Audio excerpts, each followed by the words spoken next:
नमस्कार, यूपी की बात में आप सभी का स्वागत है। आपके साथ मैं हूं जोहम रबा। अलीगढ़ के धनीपुर ब्लॉक के खेड़ा बुजुर्ग गांव में इन दिनों बुखार ने हाहाकार मचा रखा है। गांव के लगभग हर घर में कोई ना कोई बीमार है। हालात इतने खराब हो गए हैं कि कई लोगों की हालत गंभीर बनी हुई है। स्वास्थ्य विभाग की टीम अब तक गांव नहीं पहुंची है, जिससे ग्रामीणों में भारी नाराजगी देखी जा रही है। आप देखिए हमारी एक ग्राउंड रिपोर्ट। अलीगढ़ के खेड़ा बुजुर्ग गांव में इस समय बुखार का कहर जारी है। गांव के हर गली मोहल्ले में लोग तेज बुखार से पीड़ित हैं। कई दिनों से लगातार बढ़ रही बीमारी ने पूरे गांव को अपनी चपेट में ले लिया है। ग्रामीणों का कहना है कि बीते एक हफ्ते से गांव में बुखार तेजी से फैल रहा है, लेकिन स्वास्थ्य विभाग की कोई टीम अब तक नहीं पहुंची। चाहता हूँ प्रशासन तक, मेरी घरवाली जो है वो तो निधन हो ही गया, जो होना था बुखार के चलते मलखान हॉस्पिटल में कासिमपुर पावर हाउस। अभी मैं चाहता हूँ ग्राम जो बीमारी फैल रही है उसके ऊपर तो ध्यान दिया जाए। गांव में फॉकिंग मशीन से धुआं वाली मच्छर की वो दवाई मारी जाए और एक टीम भेजी जाए सफाई के लिए। एक ही आदमी गांव में सफाई वाला है। गांव की जो शिकायत आती है इसी वजह से आती है। अकेला आदमी कितना काम करेगा? जी, मैंने भी देखा आपके गांव में सिर्फ एक ही व्यक्ति है जो पूरे गांव की सफाई कर रहा है। तो मतलब काफी समय से ये शायद पूरे गांव की सफाई कर रहे हैं। तो अब आप क्या चाहते हैं? मैं चाहता हूँ टीम भेजी जाए 10-20 आदमियों की, जो पूरे गाँव की सफाई करता है और फॉकिंग मशीन से छिड़काव हो जाए। अच्छा, आपने ब्लॉक स्तर पे पहले बताया नहीं था? पहले का बताया हमने, ये मेरी बार कहा उनको माला है, इसको भेज देते हैं। हमने ये भी कहा है कि भाई हमारे यहाँ भी भेजते हो, कि उनको भी भेजते हो, यहाँ से ले जाते हो और कुछ नहीं। हाँ, ग्रामीणों ने बताया कि यहाँ फॉगिंग नहीं हो रही है। हाँ।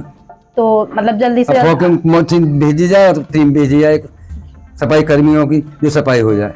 तो लड़की को आया, लड़की के बाद में मेरी घरवाली को आया, फिर लड़की को आया, फिर मेरे को आया। ज़्यादा तबीयत खराब हुई, एम्बुलेंस को फोन किया, उसे लेके फिर हल्द्वागंज गए। पहले दिन भी भगा दिया एक पैरासीटामोल देके, अरे कुछ नहीं है जाओ। और हमने रिपोर्ट दिखाते थे कि ये रिपोर्ट है हमारी, बोले इनको हम नहीं मानते हैं, ना अपने यहाँ करी ना वहाँ दिखाई दी। दूसरे दिन एम्बुलेंस बुलाई, फिर वहाँ गए।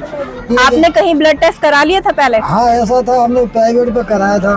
तो बोले 40,000 आपकी प्लेटें आ रही है, आपकी वाइफ की है, उनका जो ब्लड कम है। अब जब चला फिरा नहीं जाता खाना पीना, तो हम जो वो बोले भर्ती हो जाओ, भर्ती होने पैसा तो इतना है नहीं, कहाँ जाए।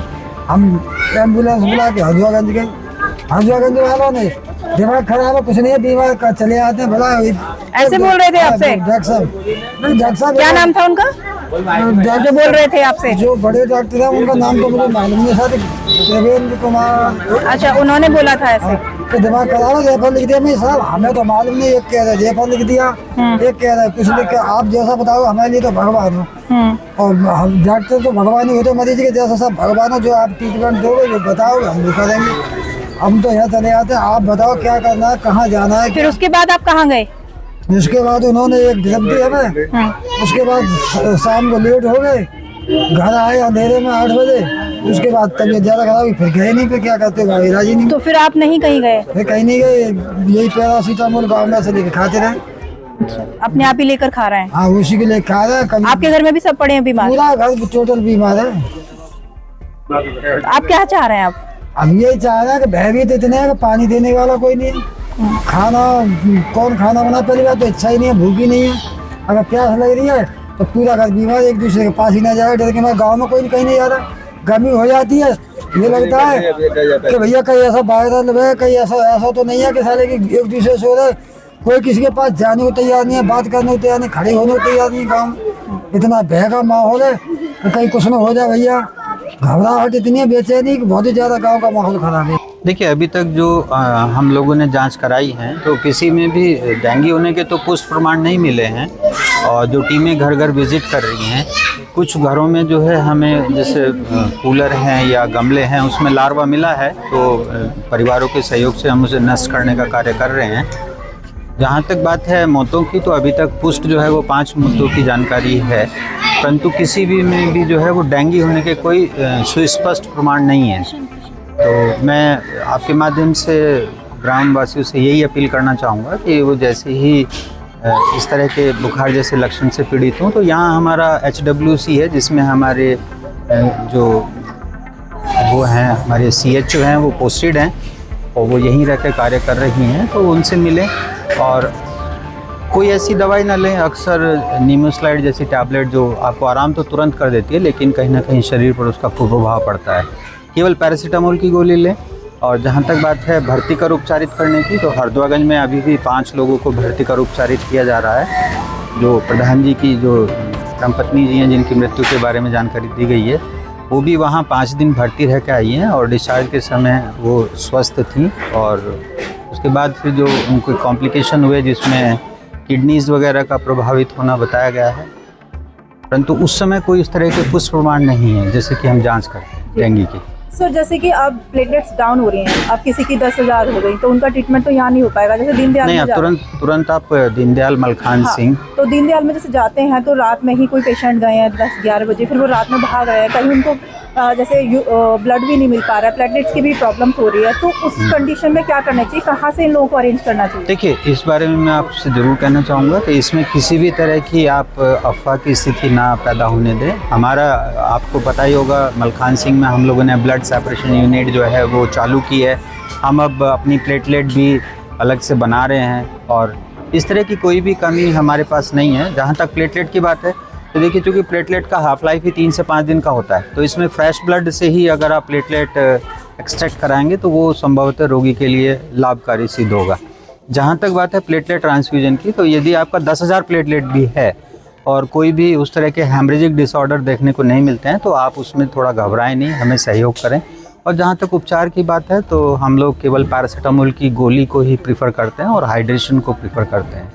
और जैसा आपको पता भी होगा कि अगर पैरासीटामोल की गोली हमने किसी रोगी को अभी दी है तो 4 घंटे तक उसे दोबारा दिया जाना सुरक्षित नहीं है। और सर जैसे डॉक्टर लिखते हैं जम्बो पैक के लिए, अब वो जो पेशेंट है वो उस कैटेगरी का नहीं है, बहुत ज़्यादा नीडी है, अब वो कहाँ से अरेंज करे? 10 या 12 हज़ार रुपये में मिल रहा है, तो वो किस तरीके से? नहीं, वो हमारे देखिए, किसी को कोई भी दिक्कत है वो मलखान सिंह हॉस्पिटल हमारी ब्लड सेपरेशन यूनिट है, मेडिकल कॉलेज हमारी ब्लड सेपरेशन यूनिट है, वो वहाँ जाएँ।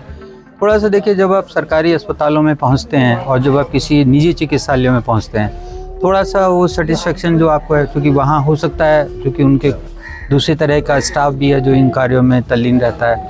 हमारे यहाँ कि अगर किसी रोगी को एक पैरासीटामोल की गोली दे दी है तो कम से कम 4 घंटे वो हमें सहयोग करे। अगर उसका बुखार नहीं उतर रहा है तो उसमें गोली उसका माध्यम नहीं होगी, उसमें हाइड्रोथेरेपी है और कई तरह के उपचार हैं। जी, जैसे कि ब्लड डोनेशन कैंप लगते ही रहते हैं, तो जो भी नीडी पर्सन है जो जा रहे हैं सरकारी हॉस्पिटल्स में, तो उनको तो फ्री मिलना चाहिए सर, या फिर उनसे अमाउंट जाता है? नहीं, ऐसा कुछ नहीं है। अगर आपने कहीं ब्लड डोनेशन कैंप में पार्टिसिपेट किया है तो हम लोग आपको एक सर्टिफिकेट देते हैं और 3 महीने तक आप उस सर्टिफिकेट के माध्यम से निःशुल्क ब्लड प्राप्त कर सकते हैं। तो ऐसा कुछ नहीं है। आप नहीं, जैसे कि और भी जैसे नीडी पर्सन्स हैं, तो जितने लोग ये ब्लड डोनेट करते हैं, मैं उनके लिए बोल रही हूँ कि जो नीडी हैं उन्हीं के लिए ये किया जाता है कि किसी को जरूरतमंद को जरूरत पड़े तो वो दे दिया जाए, लेकिन फिर भी उनको दर दर भटकना पड़े, तो उसमें क्या कहना चाहेंगे कंडीशन में? नहीं, ऐसा नहीं है। अब तो अपर निदेशक महोदय द्वारा, जिलाधिकारी महोदय द्वारा भी व्यवस्था की गई कि कोई भी आपको परेशानी होती है तो आप तुरंत उसकी जानकारी दें। और कल भी हम लोगों ने मलखान सिंह में भी ब्लड डोनेशन कैंप किया है, अतरौली में भी ब्लड डोनेशन कैंप किया है, और जो भी हमारे स्वैच्छिक रक्तदाता हैं उन्होंने बढ़ चढ़ कर उसमें हिस्सा लिया है और आज की ज़रूरत भी है। इतना मैं ज़रूर चाहूँगा कि प्लेटलेट हमेशा फ्रेश ब्लड से ही लें, क्योंकि 3 दिन के बाद प्लेटलेट निष्क्रिय हो जाती हैं। अगर आप किसी पुराने ब्लड से प्लेटलेट लेंगे तो वो बहुत प्रभावी नहीं होंगी। दूसरा, प्लेटलेट की सभी रोगियों को आवश्यकता नहीं है। अगर 10,000 प्लेटलेट भी है और रोगी में कहीं भी रक्त रिसाव के लक्षण नहीं मिल रहे हैं तो वो सुरक्षित है। तो अच्छा सर, टोटल अब यहाँ पे कुल मिला के निष्कर्ष क्या निकला, मतलब ये जो बीमारी है? निष्कर्ष तो मैं आपके माध्यम से यही कहना चाहूँगा कि ग्रामवासी हमें सहयोग करें और अगर कहीं भी किन्हीं भी घरों में लार्वा होने के प्रमाण मिल रहे हैं तो वो थोड़ा सा उसकी गंभीरता को समझें, क्योंकि ये मच्छर आपको पता ही होगा साफ़ पानी में पनपता है। साथ ही साथ चूँकि मौसम भी आप देख रहे होंगे, कभी ठंड रहती है, कभी तेज़ धूप रहती है, तो ऐसी परिस्थितियों में जो वायरल जनित रोग हैं उनके होने की प्रबल संभावना रहती है। और जो प्लेटलेट्स हैं या जो आपका ब्लड काउंट्स हैं वो किसी भी तरह का वायरल इन्फेक्शन हो उसमें थोड़ा सा गिरती हैं। मृत्यु जो हुई है ये उसी से हुई है? इसमें मेरे ख्याल किसी में भी हमारे पास ऐसे कोई प्रमाण नहीं है कि कोई डेंगू का कोई पुष्ट हमें रिपोर्ट मिला हो। हालात इतने खराब हो गए हैं कि कई लोगों की हालत गंभीर बनी हुई है। लोग दहशत में हैं और प्रशासन से तत्काल मेडिकल कैंप लगाने की मांग कर रहे हैं। गांव में बीमारी के बढ़ते मामलों को देखते हुए प्रशासन के लिए यह चेतावनी है, अगर जल्द कार्रवाई नहीं की गई तो ये बुखार महामारी का रूप ले सकता है। ग्रामीणों को अब इंतजार है स्वास्थ्य विभाग की मदद का। खेड़ा बुजुर्ग गांव में फैले बुखार ने हालात बेहद चिंताजनक बना दिए हैं। गांव के लोग अब भी राहत और इलाज का इंतजार कर रहे हैं। देखना होगा कि स्वास्थ्य विभाग कब जागता है और इन बीमार लोगों तक कब मदद पहुंच पाती है। फिलहाल ग्रामीणों की अपील है कि प्रशासन तुरंत मेडिकल कैंप लगाकर हालात को काबू में लाए। फिलहाल के लिए इस खबर में सिर्फ इतना ही। बाकी तमाम उत्तर प्रदेश से जुड़ी खबरों के लिए आप देखते रहिए यूपी की बात।